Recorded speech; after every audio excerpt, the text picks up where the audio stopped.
नमस्कार, sports scan कार्यक्रम में आप सभी का बहुत बहुत स्वागत है। मैं हूं आनंद श्रीवास्तव।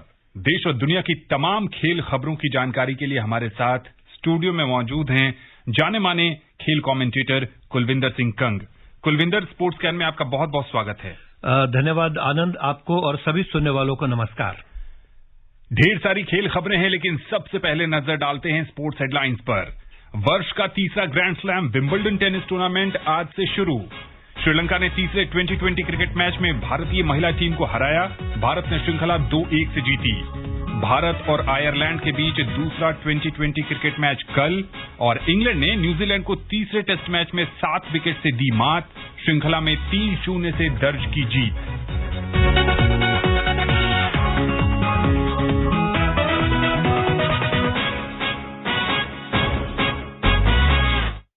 सबसे पहले बात करते हैं आज से शुरू हुए विंबलडन की।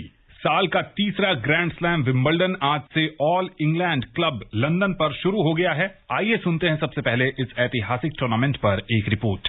इस प्रतिष्ठित टूर्नामेंट में सभी की निगाहें अनुभवी और दिग्गज टेनिस खिलाड़ी सर्बिया के नोवाक जोकोविच, स्पेन के राफेल नडाल, ब्रिटेन के एंडी मरे, अमेरिका की सेरेना विलियम्स पर होंगी, जो खिताब के प्रबल दावेदार के रूप में उतर रही हैं। इनके अलावा युवा खिलाड़ी ब्रिटेन की एमा रादुकानु, पोलैंड की इगा स्वियातेक, अमेरिका के कार्लोस अलकराज भी आकर्षण का केंद्र होंगे। हालांकि कुछ प्रमुख खिलाड़ी Roger Federer, Daniel Medvedev, Sabalenka Osaka इस बार विंबलडन में नहीं खेलेंगे। 145 साल पुराने इस प्रतिष्ठित टूर्नामेंट में हरे भरे कोर्ट, बेरी, सफेद कपड़े इस टेनिस की अचूक पहचान है। लेकिन इस साल ग्रास कोर्ट ग्रैंड स्लैम में कुछ परंपराएं टूटती भी नजर आएंगी। शीर्ष खिलाड़ियों को सेंटर कोर्ट और मेन शो कोर्ट में अभ्यास करने की अनुमति होगी। इससे पहले वो इस ग्रास कोर्ट पर तभी जा सकते थे जब चैंपियनशिप के दौरान उनका कोई मैच हो। वहीं रूस के यूक्रेन पर आक्रमण के कारण ऑल इंग्लैंड टेनिस क्लब ने रूस और बेलारूस के खिलाड़ियों के खेलने पर प्रतिबंध लगा दिया है। ऐसे में एटीपी और WTA ने टूर्नामेंट से रैंकिंग के अंक छीन लिए हैं। पहली बार विंबलडन में रविवार का अवकाश नहीं होगा,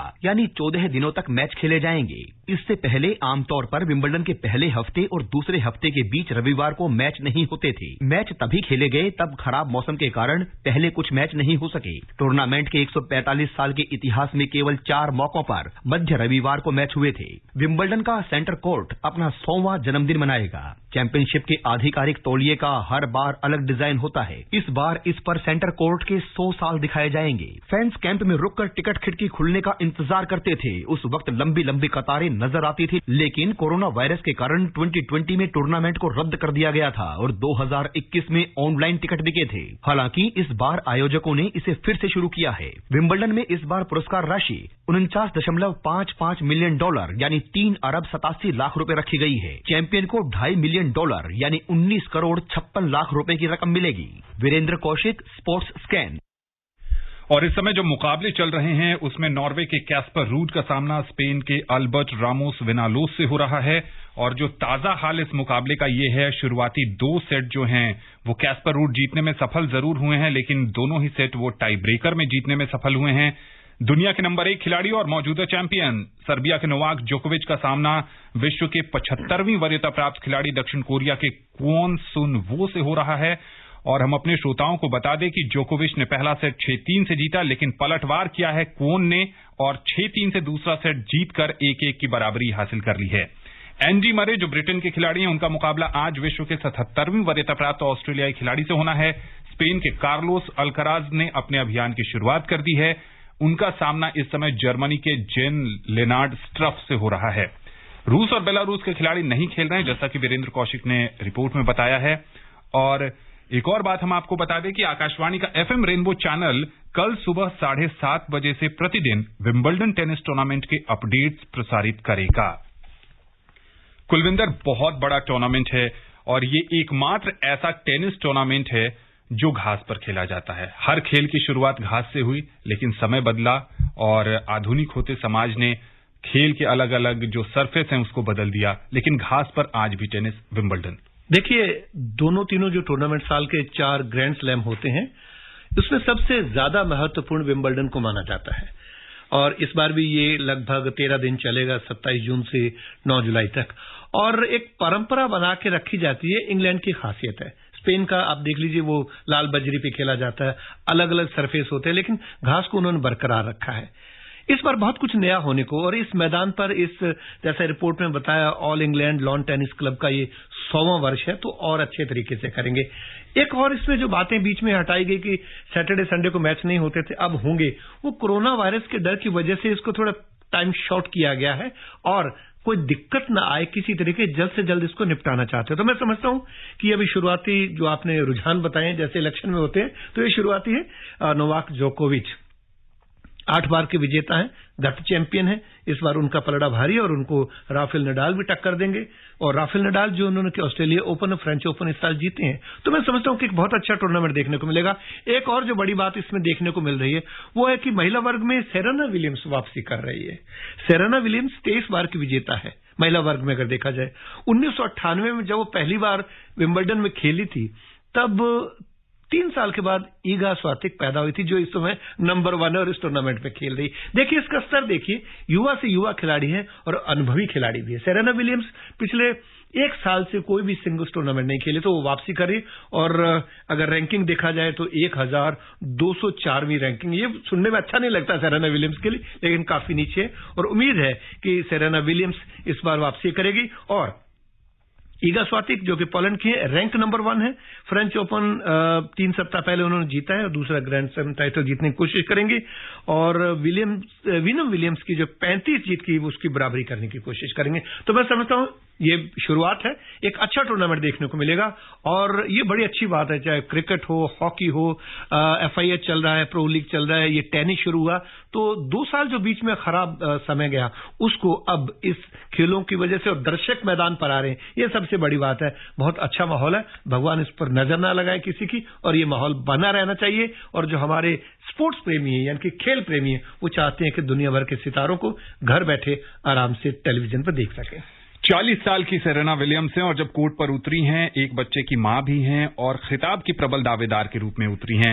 ये दिखाता है खिलाड़ी का कितना बड़ा स्ट्रेचर है। कुलविंदर, सानिया मिर्जा भी इसमें खेल रही है हमारी भारत की तरफ से, वो भी बच्चों की मां है। तो ये आपके स्टेमिना के ऊपर डिपेंड करता है कि आप कितना अच्छे से, और वापसी करना बहुत अच्छी बात है। एशले बार्टी भी वापसी कर रही है, हालांकि नाओमी ओसाका अपने बिजनेस की वजह से इस बार नहीं खेल पा रही, और बाकी खिलाड़ियों पर जो प्रतिबंध है, मैं समझता हूं कि वापसी करनी चाहिए। हर उम्र में आप में अगर दमखम है, आपका स्टेमिना है, तो आप वापसी कर सकते हैं और दिखा सकते हैं कि अभी भी दम है। सानिया मिर्जा के साथ रामकुमार रामनाथन दूसरे भारतीय हैं जो इस टूर्नामेंट में भारत की चुनौती पेश कर रहे हैं। और विंबलडन की खबर से आगे बढ़ें उससे पहले हम अपने श्रोताओं को बता दें कि अगर आपके जहन में भी ये सवाल उठ रहा होगा कि 4 ग्रैंड स्लैम के जो नाम हैं, एक ऑस्ट्रेलिया में खेला जाता है तो ऑस्ट्रेलियन ओपन, एक पेरिस में खेला जाता है तो फ्रेंच ओपन, तीसरा अमेरिका में खेला जाता है तो US ओपन, इसका नाम विंबलडन क्यों है? चूंकि इंग्लैंड का जो विंबलडन उपनगर है उसमें यह टूर्नामेंट होता है, इसलिए इसको विंबलडन टेनिस टूर्नामेंट के नाम से जाना जाता है। टेनिस के बाद अब बात करते हैं क्रिकेट की। दाम्बुला में श्रीलंका ने भारत को तीसरे और अंतिम महिला 2020 अंतर्राष्ट्रीय क्रिकेट मैच में 7 विकेट से हरा दिया है। पहले बल्लेबाजी करते हुए भारत ने 3 विकेट पर 138 रन बनाए। कप्तान हरमनप्रीत कौर ने सबसे ज्यादा नाबाद 39 रन की पारी खेली। जीत के लिए मिले 139 रन के लक्ष्य को श्रीलंका ने 17 ओवर में 3 विकेट खोकर हासिल कर लिया। कप्तान चमारी अट्टापट्टू ने 48 गेंद पर 80 रन की धमाकेदार पारी खेली। भारतीय टीम ने श्रृंखला 2-1 से अपने नाम की है। क्या कहेंगे इस मुकाबले पर, कहां चूक हो गई? देखिए, चूक की कोई बात नहीं है आनंद। सबसे बड़ी बात यह है कि श्रीलंका में क्रिकेट हो रही है। इससे पहले पुरुष क्रिकेट हुई ऑस्ट्रेलिया और श्रीलंका में, और श्रीलंका ने वो सीरीज जीती। और जीतने के बाद ऑस्ट्रेलिया के सभी खिलाड़ियों के लिए दर्शकों ने जो थैंक्स ऑस्ट्रेलिया के बैनर लेके वो खड़े हुए, ताकि श्रीलंका जो कि इस समय संकटग्रस्त चल रहा है, वहां के लोगों को एक अच्छी चीज ध्यान हटाने के लिए और क्रिकेट देखने को मिल जाए, ये बहुत अच्छी बात है। और लोग वहां पर खेलने जा रही हैं टीमें, जैसे भारत की महिला टीम गई है, ऑस्ट्रेलिया आया तो उनको उन्होंने थैंक्स बोला, तो चूक नहीं है। कप्तानी पारी खेली अट्टापट्टू ने 80 रन की, और मैं समझता हूं कि एकमात्र अर्धशतक इस सीरीज में लगा है। भारत पहले जीत चुका था, तो पलटवार तो होगा, अपने घर पे खेल रहे हैं। और मैं समझता हूं कि कोई भी शुरुआत के जो 15 अगर देखा जाए बैट्समैन, उसमें बैटर कह लीजिए कि वुमेन्स हैं, तो उसमें 5 ही सिर्फ श्रीलंका की हैं और बाकी 10 भारत की हैं। तो ये दिखाता है कि भारतीय टीम चाहे कोई अर्धशतक नहीं बना, 39 टॉप स्कोर है, लेकिन आपस में जो टीम वर्क इनका होता है, एक मजबूती के साथ खेलते हैं, काफी अनुभवी हैं। श्रीलंका के खिलाड़ी अभी इतने अनुभवी नहीं हैं। दोनों टीमों के बीच 1 जुलाई से 7 जुलाई के बीच 3 एक दिवसीय अंतर्राष्ट्रीय क्रिकेट मैचों की श्रृंखला होनी है। ये पहली बार होगा जब मिताली राज के बिना भारतीय टीम वनडे क्रिकेट में उतरेगी। हरमनप्रीत कौर T20 की तो रेगुलर कैप्टन है ही, वनडे की भी कप्तानी करेंगी। बदला बदला सा होगा माहौल। देखिए, हर एक खिलाड़ी जो अपने पीक पर पहुंचता है आखिर उसको संन्यास लेना पड़ता है। शाबाश मिट्ठू इसलिए बन रही है क्योंकि जो उनका एक करियर रहा है मिताली राज का, उनका कोई मुकाबला नहीं, विश्व में नंबर 1 है। तो नए खिलाड़ी आते हैं, पुराने जाते हैं। तो मैं समझता हूं कि मिताली राज के बगैर भी भारतीय टीम को मुश्किलें तो आएंगी, लेकिन कई खिलाड़ी उभर कर सामने आ रहे हैं जो कि अच्छा कर रही हैं। और हरमनप्रीत कौर के पास बहुत अनुभव है, सबसे ज्यादा 171 रन बनाए थे ऑस्ट्रेलिया में, आपको याद होगा, सबसे बड़ी पारी खेली थी। तो मैं समझता हूं कि ऐसी कोई बात नहीं है।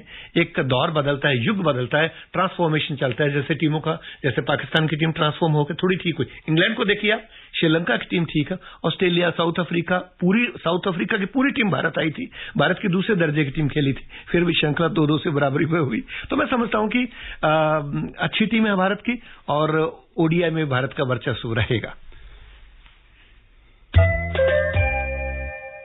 डबलिन में भारत और आयरलैंड के बीच 2020 अंतर्राष्ट्रीय क्रिकेट मैचों की श्रृंखला का दूसरा और अंतिम मैच कल खेला जाएगा। पहले मैच में कल भारत ने आयरलैंड को 7 विकेट से हरा दिया। बारिश के कारण यह मैच 12 ओवर तक का सीमित कर दिया गया था।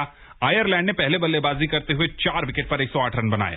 हैरी टिक्टर ने नाबाद 64 रन की पारी खेली। भारत की ओर से युजवेंद्र चहल, भुवनेश्वर कुमार, हार्दिक पांड्या और आवेश खान ने एक एक विकेट लिया। भारत ने जवाब में 10वें ओवर में 3 विकेट पर 111 रन बनाकर जीत दर्ज की। सलामी बल्लेबाज दीपक हुड्डा ने नाबाद 47 और ईशान किशन ने 26 रन बनाए। आयरलैंड की ओर से क्रेग यंग ने 2 विकेट लिए। हार्दिक पांड्या ने पहली बार भारतीय टीम की कप्तानी की, जबकि तेज गेंदबाज उमरान मलिक ने अपना पहला मैच खेला। मेजबान आयरलैंड ने कोनोर वोल्फट को पहली बार टीम में जगह दी। कुलविंदर, ज्यादातर अगर क्रिकेट प्रेमियों की बात करें तो उन्हें पता था कि टीम इंडिया जीतेगी।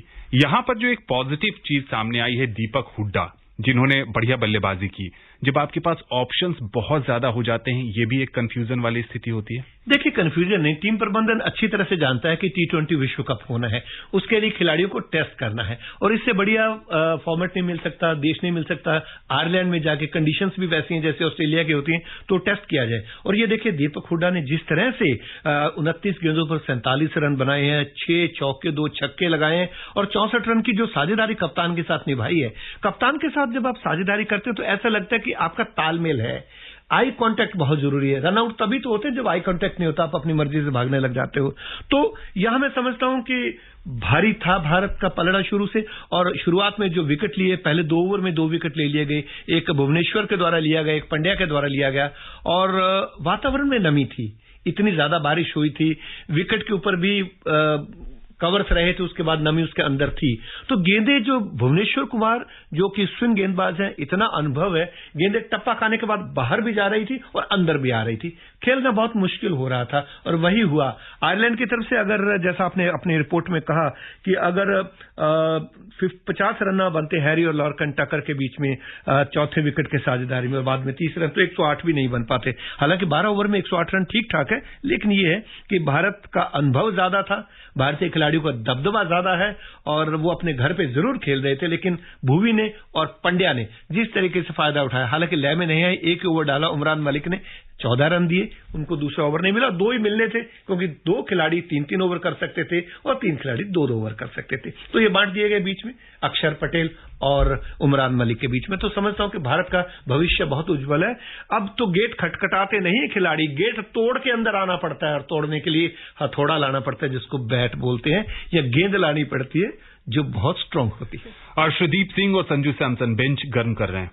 देखिए, ऐसा है, अर्शदीप को आगे मौका मिल सकता है, अभी यंग है, बहुत ज्यादा जब कंपटीशन है, बहुत ज्यादा हर सीट के लिए खिलाड़ी है, तो आपको थोड़ा इंतजार भी करना पड़ेगा। लेकिन ये कि साथ रह के वो सीख रहे हैं। अब वो यहां आयरलैंड गए हैं, साउथ अफ्रीका के साथ जब मैच था उसमें वो रहते थे साथ, आईपीएल में। अब हार्दिक पांड्या की कप्तानी बहुत अच्छी है, गुजरात टाइटन को पहली बार उन्होंने विजेता बनाया आईपीएल में।